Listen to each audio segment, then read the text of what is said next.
বিশ্বনবী ওমরে ফারুককে দেখেন নাই। ওমরে ফারুক লুকিয়ে লুকিয়ে বিশ্বনবীরে ফলো করে। বিশ্বনবী এশার সালাতে সূরা হাক্কা তেলাওয়াত করতে আরম্ভ করলেন। তেলাওয়াত করতে করতে করতে করতে বিশ্বনবী সামনের দিকে যেতে লাগলেন। বিশ্বনবীর চমৎকার কণ্ঠের তেলাওয়াত শুনে ওমরে ফারুক মুগ্ধ হতে লাগলো। ওমরে ফারুক অবাক, কিরে এত সুন্দর শব্দের গাঁথনি, এত সুন্দর বাক্য, এত সুন্দর অন্তমিল, এত সুন্দর কথা, এটা কবিতার মতো লাগে। মনে হয় মোহাম্মদ কবি হয়ে গেছে। কি হয়ে গেছে সবাই বলেন? মনে হয় মোহাম্মদ কবি হয়ে গেছে, কাব্য প্রতিভা দিয়ে নিজেই কবিতা বানাইছে। ওমরে ফারুক যখন মনে মনে ভাবলেন এগুলো মনে হয় মোহাম্মদ কবিতা পড়ে, মোহাম্মদ মনে হয় কবি হয়ে গিয়েছে। ইন দ্য মিন টাইম বিশ্বনবী তেলাওয়াত করছিলেন সূরা হাক্কা থেকে, ওয়ামা হুয়া বিকাউলি শাইরিন কলিলাম মা তুমিনুন। এই আয়াতের অর্থ হলো এটা কোনো কবির বানানো কবিতা নয়, তোমরা অল্প সংখ্যক লোকই এই কোরআনের উপরে ঈমান আনো। সুবহানাল্লাহ পড়ে। বিশ্বনবী ওমরে ফারুককে দেখছে নাকি? কথা কয় না, দেখেছে না? বিশ্বনবীর মতো তেলাওয়াত করে যাচ্ছে। ওমর ফারুক যখন মনে করলেন কিরে এই কথাগুলো এত সুন্দর, এটা মনে হয় কবিতা। ইন দ্য মিন টাইম বিশ্বনবী যে আয়াতটা তেলাওয়াত করছিলেন, কোইন্সিডেন্টলি দৈবাত মিলে গিয়েছে। ওই আয়াতের অর্থ ছিল এটা কোনো কবির বানানো কবিতা না, খুব অল্প সংখ্যকই তোমরা ঈমান আনো।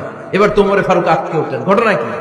আমি মনে মনে ভাবলাম মোহাম্মদ কবি, আর যেটা পড়তেছে এটা কবিতা, কিন্তু মোহাম্মদ আমার দেখেও নাই, কিন্তু বলতেছে এটা কবির বানানো কবিতা না। তাহলে মোহাম্মদ মনে হয় গণক হয়ে গেছে। কার মনে কি চলে না দেখেই বলতে পারে। নাউজুবিল্লাহ পড়বেন না? ওমর ফারুক এবার মনে মনে ভাবে মোহাম্মদ তাহলে কবি না, আগেরটা ভুল ধারণা আমি করেছি। মোহাম্মদ কবি নয়, মোহাম্মদ হলো গণক। আওয়াজ করে পড়েন নাউযুবিল্লাহ। মোহাম্মদ মানুষের মনে কি চলে গণনা করে সব টের পেয়ে যায়, সব বুঝতে পারে। বিশ্বনবী তখন যে আয়াতটা তেলাওয়াত করছিলেন সেটা হলো ওয়ালা বিকাউলি কাহিনিন কলিলাম মা তাযাক্কারুন। বিশ্বনবী তখন যে আয়াতটা তেলাওয়াত করছিলেন এই আয়াতের অর্থ হলো এটা কোনো গণকের বানানো কথা নয়, খুব অল্প সংখ্যক লোকই তোমরা উপদেশ গ্রহণ করো। বিশ্বনবী ওমর ফারুককে দেখে? কথা কয় না, দেখে না, কিন্তু মিলে যাচ্ছে। ওই আয়াতের পরের আয়াতটা ছিল এটা গণকের বানানো কোনো গণনা নয়, খুব অল্প সংখ্যকই তোমরা ঈমান আনো। এবার তো ওমর ফারুক বেহুশ। হায় হায়, প্রথমে ভাবলাম কবিতা, সে পড়ে যাচ্ছে না কবির বানানো কবিতা না। এরপর মনে মনে ভাবলাম মনে হয় গণক, সে বলে না এটা গণকের বানানো গণনা নয়। তাহলে এটা কি? এটা কি? কি এটা? কি পড়ে মুহাম্মদ, যার কণ্ঠের তেলাওয়াত শুনলে মানুষ পাগল হয়ে যায়। বিশ্বনবী তখন পড়তে আরম্ভ করলেন তানজিলুম মির রাব্বিল আলামিন। এর মানে হলো এটা কবিতা না, এটা গণকের বানানো গণনা না, মানুষের বানানো কিচ্ছু না, এটা গোটা বিশ্বের রব আল্লাহ পাকের বাণী। সুবহানাল্লাহ পড়ে। এই 2 নাম্বার ডোজ করলো। প্রথম ডোজ পড়ছে দোয়ার ডোজ। প্রথম ডোজ কিসের? দোয়ার। 2 নাম্বার সূরা হাক্কা দিয়ে আল্লাহ দিলেন এক ধাক্কা। এই সূরা হাক্কার ওই ঘটনার পর ওমরে ফারুক তো পাগল পড়া। কি ঘটে গেল আমার সাথে ওই দিন? আমি মনে মনে যা ভাবি সব মোহাম্মদ বুঝে। আল্লাহ 2 নাম্বার ডোজ দিলেন সূরা হাক্কা দিয়ে এক ধাক্কা। সুবহানাল্লাহ পড়েন। এরপরে ওমরে ফারুক প্রায় বিশ্বনবীর কথা ভাবেন, বিশ্বনবী কোথায় যান লুকিয়ে লুকিয়ে দেখেন। এবার রব্বুল আলামিন ভাবলেন এবার সূরা তাহা দিয়ে আমি 3 নাম্বার ডোজ দিয়ে দিব। পড়েন সুবহানাল্লাহ। এবার 3 নাম্বার ডোজ পাবেন, কিন্তু শয়তান ওয়াসওয়াসা দিচ্ছে, ওমরে ফারুক যাও, মক্কায় ঘোষণা হয়েছে মুহাম্মদের কল্লা এনে দিতে পারলে এত এত স্বর্ণ মুদ্রা। শয়তানের ওয়াসওয়াসায় আবার ভুল পথে হাঁটতে লাগলেন সাইয়েদনা ওমর। নাঙ্গা তরবারি নিয়ে বিশ্বনবীর মাথা কাটার জন্য বের হয়ে গেলেন। বনু জাহারা গোত্রের একটা লোক বলে, ওমর তুমি কোথায় যাও? ওমরে ফারুক বলেন মুহাম্মাদের কল্লা কাটার জন্য যাচ্ছি। পড়েন নাউযুবিল্লাহ। আবু জাহারা গোত্রের লোক বলে তুমি মুহাম্মাদের কল্লা কাটতে যাও? আরে তোমার বোন ফাতিমা বিনতে খাত্তাব আর তোমার বোনের জামাই সাঈদ, এরা তো 2জন কালিমা পড়ে মুসলমান হয়ে গেছে। আরে মুহাম্মাদের কল্লা পরে কাটো, আগে ঘর সামলাও। যে ওমর, আগে ঘর সামলাও, পরে তুমি মুহাম্মাদের কল্লা কাটতে যাও। ওমরে ফারুক রেগে গেলেন, রাস্তা ঘুরিয়ে বাড়ির দিকে চলতে আরম্ভ করলেন। রাগে তিনি গড়গড় করছেন। ওমর ফারুকের বোন ফাতেমা বিনতে খাত্তাব, বোনের জামাই সাঈদ, তাদের দুইজনকে খাব্বাব রাদিয়াল্লাহু তাআলা আনহু সূরা তাহা ঘরের ভিতরে তেলাওয়াত করে শোনাচ্ছিল। পড়েন সুবহানাল্লাহ। সূরা তাহা দিয়ে আল্লাহ একটু পরে ধাক্কা মারবে আরেকটা। ওমর ফারুক যখন আসলেন, ওমর ফারুকের আওয়াজ শুনে খাব্বাব রাদিয়াল্লাহু তাআলা আনহু লুকিয়ে গেলেন। ওমর ফারুক দরজার মধ্যে কড়া নাড়লেন। বোন বলে, কে তুমি? সাইয়েদনা ওমর বললেন, আমি ওমর। খুলে দেওয়া হলো। ঘরের ভেতরে ঢুকেই কথা নাই বার্তা নাই, নিজের আপন বোনকে মারতে শুরু করলো ওমর। বোন জামাইকে আঘাত করতে শুরু করলো। মারতে মারতে নিজের কলিজার টুকরা বোনকে, বোনের জামাইকে সাইয়েদনা ওমর ফারুক পিটাতে পিটাতে রক্তাক্ত করে ফেললেন। গা দিয়ে ফিনকি বের হয়ে যখন রক্ত বের হয়, সাইয়েদনা ওমর ফারুকের দিলের মধ্যে মায়া তৈরি হয়ে যায়। সাইয়েদনা ওমর ফারুক বললেন, আমার কলিজার টুকরা বোন আর বোন জামাই, তোরা কেন মুহাম্মাদের কথায় পাগল হলি? বুঝলাম না কেন মক্কার লোকগুলো পাগল পাড়া হয়ে সব মুহাম্মাদের দলে চলে যায়। কি এমন কথা মুহাম্মদ তোদের শোনায়, কি এমন বাণী তোদের শোনায় যে বাণী শুনে সব তোরা মুহাম্মাদের দলে চলে গেলি? কি আছে মুহাম্মাদের কাছে? কি কি জাদুটা? কি কি জাদু পেলি সেখানে? আমার একটু দেখা। বোন ফাতেমা বলে, না ভাই, ইন্নাকা রিজিস, তুমি নাপাক। লা ইয়ামাসসুহু ইল্লাল মুতাহহারুন, পাক পবিত্র না হয়ে আল্লাহর এই কালামে স্পর্শ করা যায় নাকি? আওয়াজ করে বলেন, স্পর্শ করা যায়?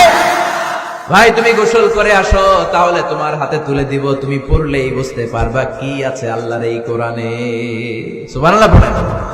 সাইয়েদনা ওমর ফারুক গোসল করে আসলেন। বোন এবার সূরা তাহা চামড়ার মধ্যে সূরাতু তাহার কিছু অংশ লিখে খাব্বাব রাদিয়াল্লাহু তাআলা আনহু লুকিয়েছিলেন। ওনার হাত থেকে সূরা তাহার অংশটা নিয়ে সাইয়েদনা ওমর ফারুকের বোন ওমর ফারুকের হাতে দিয়ে বলল, ভাই তুমি আসার আগে এই অংশটা সবাই মিলে তেলাওয়াত করছিলাম। ওমর ফারুকের হৃদয়টা তখন একেবারে নরম, কারণ আগে ধাক্কা খাইছে কয়টা? জোরে বলতে হবে। প্রথম ধাক্কাটা কিসের? হ্যাঁ, দোয়া। দ্বিতীয়টা হাক্কা, সূরার নাম হাক্কা দিয়ে দিছেন আল্লাহ ধাক্কা। এবার দিবে সূরা তাহার ধাক্কা। ওমর ফারুক হাতে নিলেন। খুব ভালো আরবি জানতেন, চমৎকার আরবির অর্থ বুঝতেন, কারণ আরবি ভাষাভাষী মানুষ। হাতে নিয়ে নজর দেওয়ার পরে ওনার চোখ দিয়ে দাঁড় দাঁড় করে পানি বের হয়ে গেল। ওমর ফারুক আয়াতগুলোর দিকে তাকিয়ে পড়তে আরম্ভ করলেন। তাহা মা আনজালনা আলাইকাল কুরআনা লিতাশকা ইল্লা তাযকিরাতান লিমান ইয়াখশা তানজিলাম মিম্মান খালাকাল আরদা ওয়াস সামাওয়াতিল উলা। পড়েন সুবহানাল্লাহ। উনি পড়তে আরম্ভ করলেন, তাহা মা আনজালনা আলাইকাল কুরআনা লিতাশকা, এই কোরআনকে হতভাগা জাতি হিসেবে থাকার জন্য তোমাদের উপর নাজিল করি নাই। তানজিলাম মিম্মান খালাকাল আরদা ওয়াস সামাওয়াতিল উলা, এটা ওই রবের পক্ষ থেকে, ওই সত্তার পক্ষ থেকে নাজিল হয়েছে যেই রব জমিন তৈরি করেছেন, যেই রব বিশাল সুবিশাল আকাশও তৈরি করেছেন। সুবহানাল্লাহ। সূরা তাহার এই চমৎকার অসাধারণ শব্দ গাঁথনি দিয়ে এই আয়াতগুলো যখন পড়তে আরম্ভ করলেন, ওমর ফারুক আর নিজের উপর ব্যালেন্স রাখতে পারলেন না, আর ধরে রাখতে পারলেন না। এবার ডাইরেক্ট অ্যাকশন। এবার কি? এবার কি? 3 নাম্বার ধাক্কা খেয়ে, সূরা তাহার ধাক্কা খেয়ে আর সামলাতে পারলেন না, পাগলের মতো হয়ে গেলেন। বলতে আরম্ভ করলেন, আইনা মুহাম্মদ, মুহাম্মদ কোথায়? সাইয়েদনা খাব্বাব বললেন, বিশ্বনবী সাফা পাহাড়ের পাদদেশে দারুল আরকাম ইবনে আবিল আরকামের ঘরে বসে বসে লুকিয়ে লুকিয়ে কোরআনের দাওয়াত দিচ্ছে। ওমর, তুমি যদি মুহাম্মদ সাল্লাল্লাহু আলাইহি ওয়াসাল্লামের দেখা পেতে চাও, তাড়াতাড়ি দারুল আরকামের ঘরের দিকে ছুটে যাও। ওমর ফারুক তলোয়ার নিয়ে ছুটলেন, পাগলের মতো ছুটলেন, আর ধৈর্য ধারণ করতে পারেন না। বিশ্বনবীর নূরানি চেহারাটা একবার দেখার জন্য পাগলের মতো ছুটতে আরম্ভ করলেন। ওমর ফারুককে দারুল আরকামের কাছে আসতে দেখে বিশ্বনবীর চাচা হামজা ইবনে আব্দুল মুত্তালিব এসে বলে, নবী তাড়াতাড়ি দারুল আরকামের ঘর থেকে আপনি পালিয়ে অন্য কোথাও চলে যান। ওই যে ওমর ইবনে খাত্তাব নাঙ্গা তলোয়ার নিয়ে আপনার উপর আক্রমণ করার জন্য ছুটে আসছে গো নবী। বিষ্ণুই বললেন, ও আমার সাহাবারা, ও আমার চাচা হামজা, সবাই আপনারা সরে যান, ওমর রে আসতে দেন, ওমর রে বাধা দিয়েন না। কারণ কিছুদিন আগে তাহাজ্জুদের নামাজ পড়ে আমি আল্লাহর কাছে একটা বিশেষ দোয়া করেছি, আমার মন বলছে ওই দোয়াটা আল্লাহ কবুল করতে শুরু করেছে। ওমর ফারুক চলে আসলেন, এসে কোনো কথা নাই, চিৎকার দিয়ে বললেন, আশহাদু আল্লা ইলাহা ইল্লাল্লাহ ওয়া আশহাদু আন্না মুহাম্মাদান আবদুহু ওয়া রাসূলুহু। আমি সাক্ষ্য দিলাম আল্লাহ এক, অদ্বিতীয়, আল্লাহ ছাড়া কোনো ইলাহা নাই, নিশ্চয় আপনি মুহাম্মদ আল্লাহর বান্দা এবং রাসূল। সুবহানাল্লাহ পড়েন। এই কালমা শাহাদাতের ভেতরে আল্লাহর কথা, আমার নবীর কথা ঢুকিয়ে দিয়েছে কে? ঝিনুকের ভেতর লুকিয়ে থাকে যেমন মতি, ঝিনুকের ভেতর লুকিয়ে থাকে যেমন মতি, কালমা শাহাদাতে আছে আল্লাহর জ্যোতি, কালমা শাহাদাতে আছে আল্লাহর জ্যোতি। পড়েন, ঝিনুকের ভেতর লুকিয়ে থাকে যেমন মতি, ঝিনুকের ভেতর লুকিয়ে থাকে যেমন মতি, কালমা শাহাদাতে আছে আল্লাহর জ্যোতি, কালমা শাহাদাতে আছে আল্লাহর জ্যোতি। পড়েন আল্লাহু আকবার। ওই শাহাদাতের জ্যোতি সাইয়েদনা ওমর ফারুকের হৃদয়টারে উজালা করে দিল। দুনিয়ার সব ভয়কে পেছনে ফেলে এক আল্লাহর ভয়কে অন্তরে ধারণ করে আওয়াজ করে বললেন, আশহাদু আল্লা ইলাহা ইল্লাল্লাহু ওয়াহদাহু লা শারীকা লাহু ওয়া আশহাদু আন্না মুহাম্মাদান আবদুহু ওয়া রাসূলুহু। পড়েন সুবহানাল্লাহ। তিনটা ধাক্কা। কয়টা?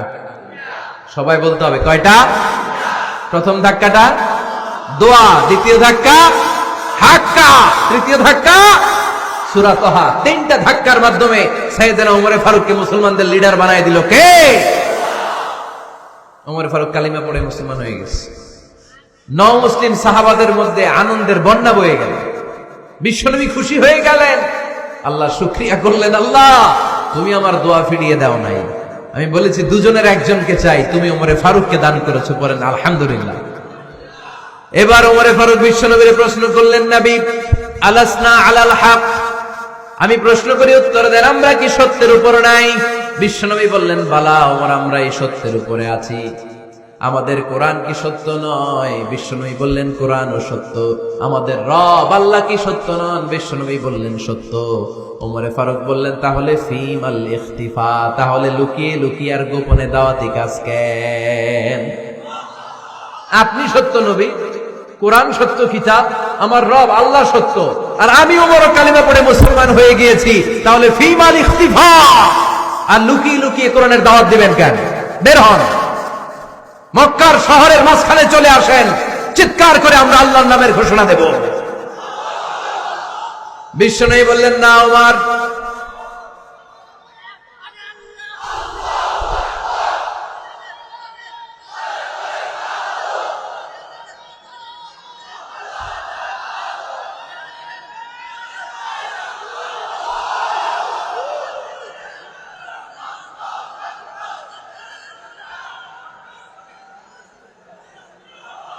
বিশ্বনবী ডেকে বললেন, না ওমর, এটা মাক্কি জীবন, ওমর এটা মাক্কি জীবন, এখানে দাওয়াতি কাজ করব লুকিয়ে লুকিয়ে, আস্তে আস্তে। আল্লাহ যখন আমাদেরকে বিজয়ী করে দিবেন, তখন আমরা প্রকাশ্যে দাওয়াত দিলে কোনো সমস্যা নাই। সাইয়েদনা ওমর ফারুক বলেন, না ও নবী, আমার উপর ছেড়ে দেন, আমি দেখবো আপনি আমারে শুধু মক্কার জামিনে একটা মিছিল দেওয়ার অনুমতি দেন। কিসের অনুমতি?